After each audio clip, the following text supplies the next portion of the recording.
Hello, it's Alex. Welcome to my channel. Thank you so much for joining me. This week's video is just a bit of a catch-up really. I've finished my Arvo shirt, so I've got that to show you in a sec. But yeah, I feel very much, because I was away on holiday and then it took me a while to get back into sewing afterwards. I had to take our son back to uni. Only got one left at uni now, hallelujah. Why do they not seem to manage to keep hold of crockery and glasses, and do I have to go to IKEA yet again? I don't know. But yeah, all of that, getting him back and all the laundry and everything. So I feel like term has only just begun for me in the last week, really. I had a really nice trip on Saturday to the Minerva Pop Up Shop. You know, I think most of us know Minerva. Obviously they're online normally. So I stopped there because I was fiddling with my hair.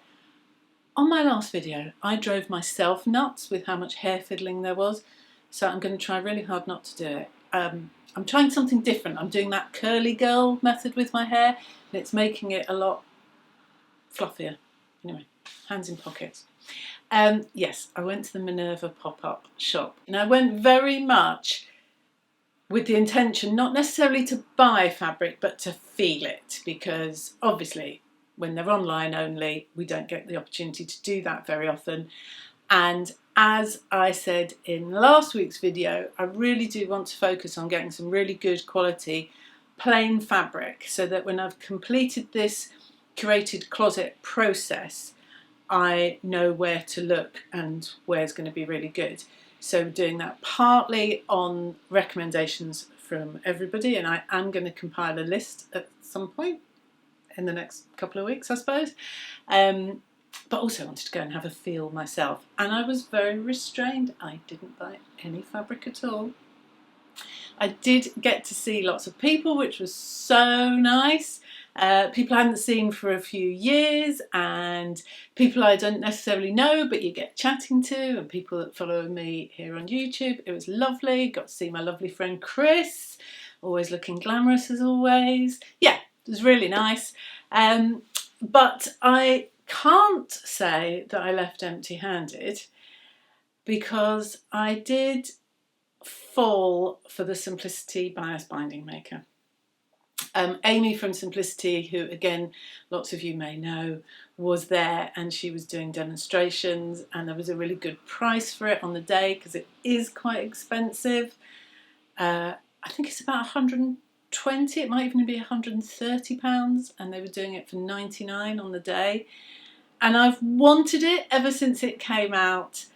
And then on the other hand, I was thinking that's a lot of money to pay, and how often do you use bias binding? And it's all been going on in my head. My concern with it, so I don't know if you've seen it, it's basically like a sort of hot machine that does, you know, those little nozzles that you can buy to make your own bias binding strips with an iron when you burn your fingers. They're a nightmare. It kind of incorporates those into a machine, and my feeling was, when I'd seen them online before, was that you'd still have to feed your bias strips in at the right angle. But when I saw it in action, I realised that it actually has like a little sort of contraption that keeps it in place. So yeah, I really wanted it. Anyway, what I did was I rang my husband and I said, would you like to buy me a bias binding maker for Christmas if I buy it now? And he went, yes, because apparently he seems to think I'm very difficult to buy for. So that came home, but it hasn't gone into my sewing machine, and he snaffled it away somewhere, so I'm not actually going to get my hands on it until after Christmas, which is very disappointing. And I've been following the curated closet plan that I talked about last week. I have been photographing what I've been wearing every day this week, and if I have had a day where I'm at home but then I go out, I then take a second photograph with whatever jacket, if I've worn a jacket, and handbag. It's been really interesting. I'm trying not to kind of draw any conclusions yet, but one of the ladies I follow on Instagram put a post on just this morning saying that she's joined, lots of people are joining, which is brilliant. I'm really, really thrilled by that. But Lisa said she's joined and she took a photograph of what she wore yesterday and hated it. So far, that's been my experience too. Oh, it's very interesting. I really recommend you do it. Even things that are like, you know, my favourite jeans, I thought, oh, actually that's a funny length, or perhaps I should turn it up, or yeah, I've really found it to be really, really interesting. But so far it's been more negative than positive. Anyway, trying not to draw any conclusions, as I said. I've also been continuing to do all that gathering the inspiration from all sorts of different sources. Don't forget that Readly code. I'll put a link to last week's video down below, which will take you through to that, because that's really, really been useful. And again, I'm beginning to see some patterns forming, certain types of images that I'm tending towards, you know, really loving. But again, I'm trying not to draw any conclusions just yet, and just gather in all that kind of fashiony inspiration. So it's been really good. Before I move on, I'm just going to say that I am actually wearing, I know it looks like it's just a jumper, but it is a me made. It is my beloved faux Angora that I'm always on the hunt for. And it's a Megan Nielsen pattern. I can't remember what it's called, but I will put a link in the description box. One of the reasons why I'm on the hunt for more of this fabric is how much I wear this. And this is blue, and blue's not really my colour. I think it's bluey grey enough. But, you know, I made the little cropped version. It's got quite a wide hem. Not sure if you can see that seam there. I find this has been a really invaluable little jumper. It goes on over dresses. Obviously today I'm just wearing jeans. I want to make more of them. Lots of you told me that Andrea at Beyond the Pink Door is selling faux Angora, and I did know that. But the reason I'm not buying any from Andrea is that she seems to favour pastels, and I am not a pastel person. I look dreadful in pastels. And I know it does come in darker colours, as demonstrated here. I've got a grey cardigan and a green cardigan. Oh, there's the green one. Yeah. You know, so I know it comes in other darker colours, so that's what I'm on the hunt for. So yeah, I've been really enjoying sewing again. I feel like there's nothing like having a little break from sewing to get you all fired up and enthusiastic again when you come back to it. You know, sometimes when we lose our sojo, we panic a bit and try and think of things we can do. And I think actually the best thing you can do is have a break. Because yeah, I'm really enjoying. I feel like autumn is the best time of year for sewing. My room's feeling really nice. My machines have all just been serviced. I'm listening to a really nice audiobook. It's called Lessons in Chemistry. I think it's one of the books at the moment. Been listening to that. I've got everything in that room is working really well for me. My serious light is absolutely coming into its own now. It's starting to get a bit gloomier out there. So this bit of the video is sponsored by Serious Lights, and I'm really proud of that because it is a light, it is a product that I genuinely, hand on heart, do believe in. I got my first one last winter, I think, and I couldn't be without it for all my sewing. Yeah, they are absolutely brilliant, and I've got another really good offer. This time, if you use code SR414, so SR for serious readers, 414, that gives you £100 off the price of one of the high definition lights. It also, if you're in the UK, gives you free delivery. They do ship worldwide, but free delivery is within the UK. So really the ones we're looking at are the high definition lights, which is what the code applies to, because they're the ones that have the daylight wavelength technology, and that's what we need as sewists because it replicates natural daylight as much as is possible. So it really, really helps with eye strain. It just helps with that absolute precision that, you know, some of us, most of us, are trying to achieve with our sewing. You really can see very, very carefully what you're doing. My sewing room isn't particularly light, so it really, really helps me, especially at this time of year when things are starting to get a bit gloomier. And they come, the HD lights come in, there are 3 different types that this applies to. So it's the HD, the classic, and the Alex. I should remember that, shouldn't I? Yeah, they come as floor lights and desk lights. They're quite customizable. They're different colours, and you can have the flexible hose in a different colour. Yeah, there's all sorts of different options. I have the two-headed beast, as somebody referred to it as. So that gives me one light that's focusing on my sewing machine and one on the overlocker. And honestly, it's so good because each of the light heads is, you can angle. So I can angle it right so that it's looking right down at my sewing machine foot. And they all are dimmable, and the beams are adjustable as well. So you really can get the lighting exactly as you need it. And it's, honestly, I couldn't sew without mine now. And I really, yeah, I just love it. There's no going back for me. They are brilliant. Definitely a bit of an investment, but if you use the code, you get £100 off. So that's pretty amazing. They're built here in the UK. They come with a 5-year manufacturer's guarantee, warranty. So you've got peace of mind there. Honestly, go check them out. They are brilliant. You really wouldn't look back. So SR414 gets you that discount, and if you're in the UK, you get the free delivery as well. I love mine, honestly. Right. Shall I show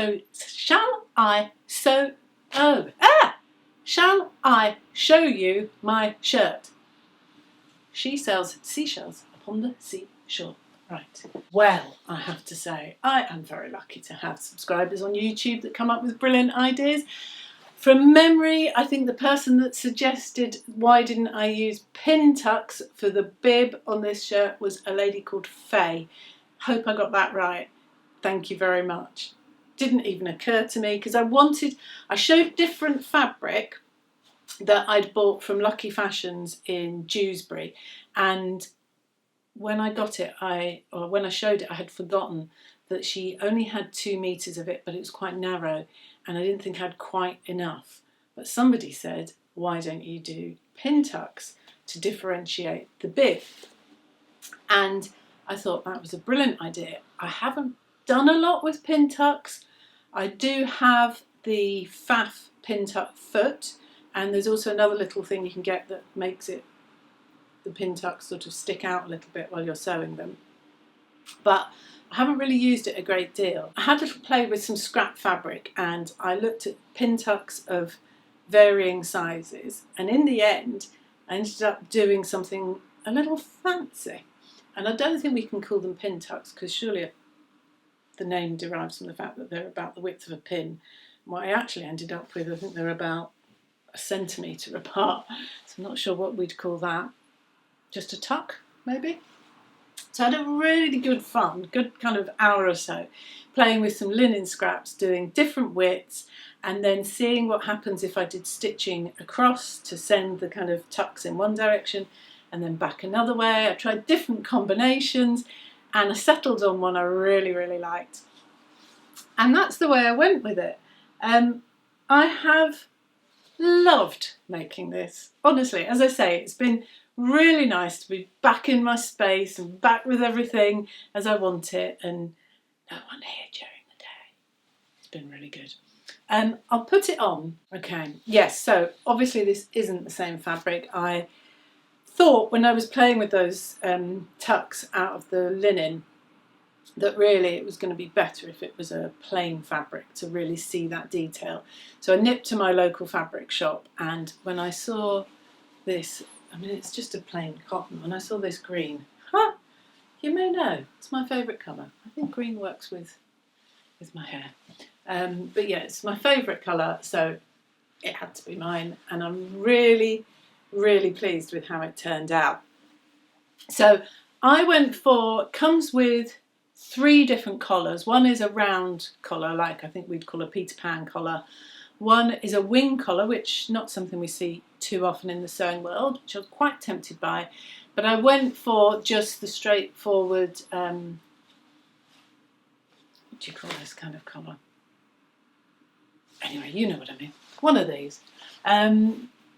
Which is not a collar style that I'm normally that fond of. And initially I was thinking that I would square off the rounded collar. I'm not a big fan of a rounded collar, and I thought I just want a regular collar, and I'll just take that pattern piece and square it. But when it came to it, I decided to just push myself a little bit out of my comfort zone and go for this band, collar band, let's call it a collar band.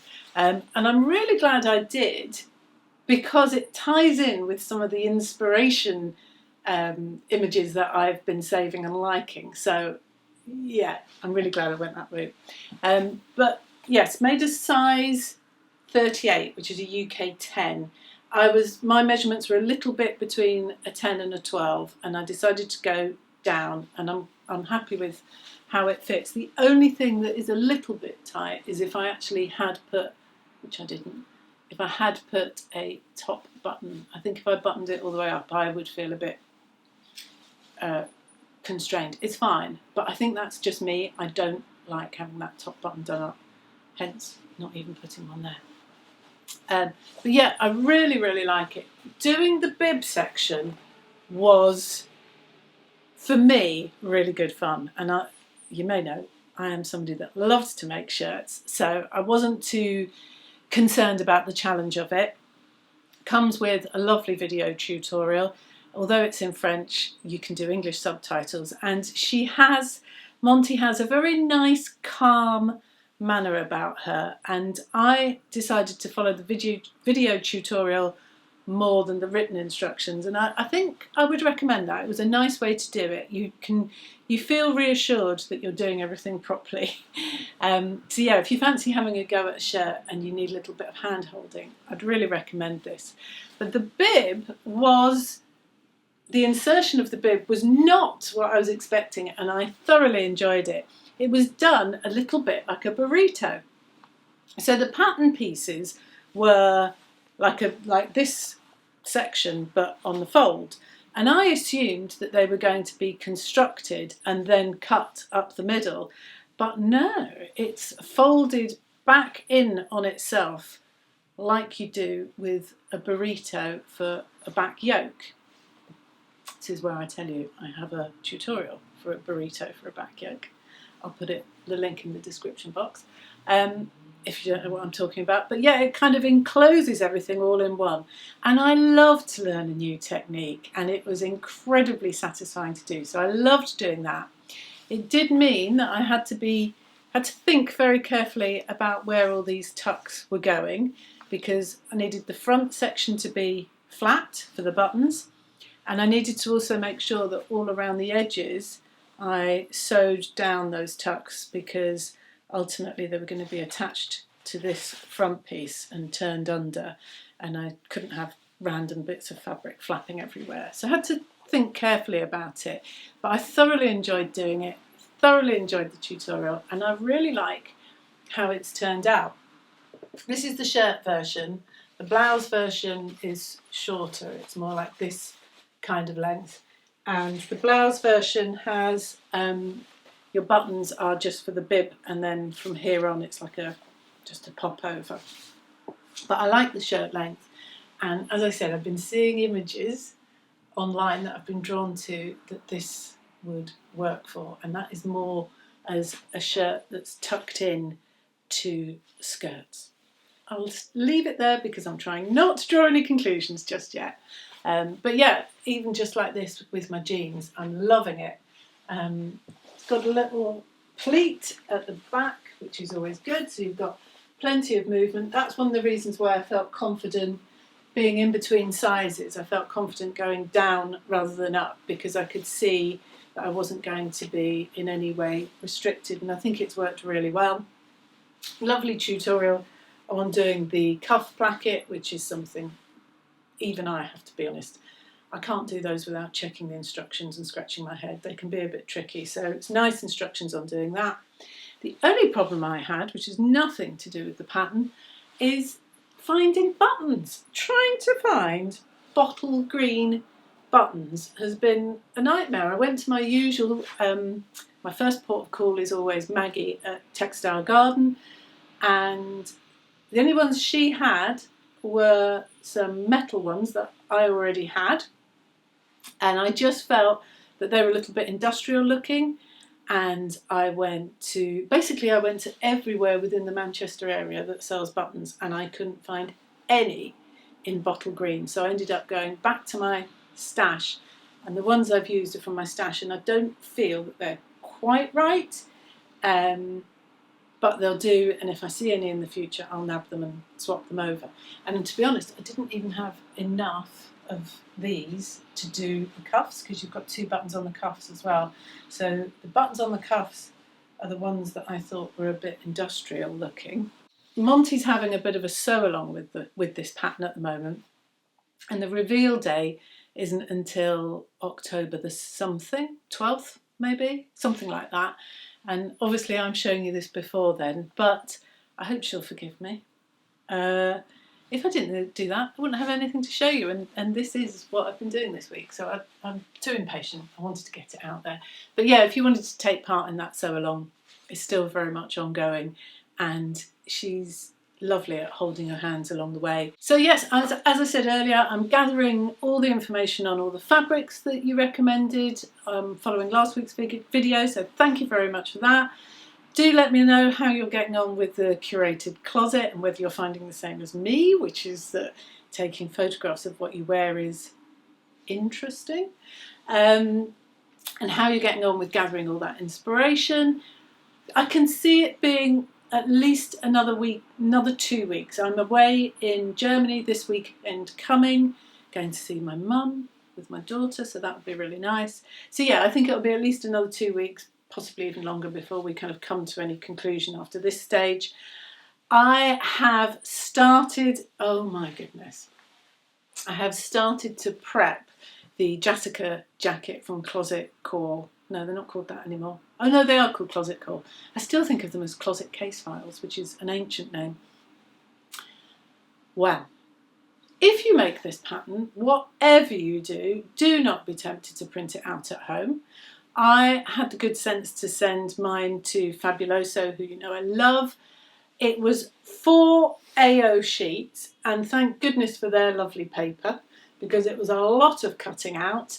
There are 35 pattern pieces, so I did the cutting out one day, left it, and then yesterday I went through all the pieces, and you've got, I think, 4 or 5 different groups of pieces, because you've got stuff that's the fabric, stuff that's for the lining, then you've got 3 different types of interfacing. So some that's weft interfacing, some that's stretch interfacing. I'm dying to get on with the good bit, but my next stage is to actually, well, I haven't cut anything out yet. I've just put all the pieces in the relevant piles. So I've got to cut it all out and then interface it. And that is going to be boring. So if anyone's got any recommendations for something that I could watch on the telly while I'm standing there interfacing that I might not have seen, please let me know, because I think it could take the duration of a film to get all of that interfacing on. Anyway, I will see you next week.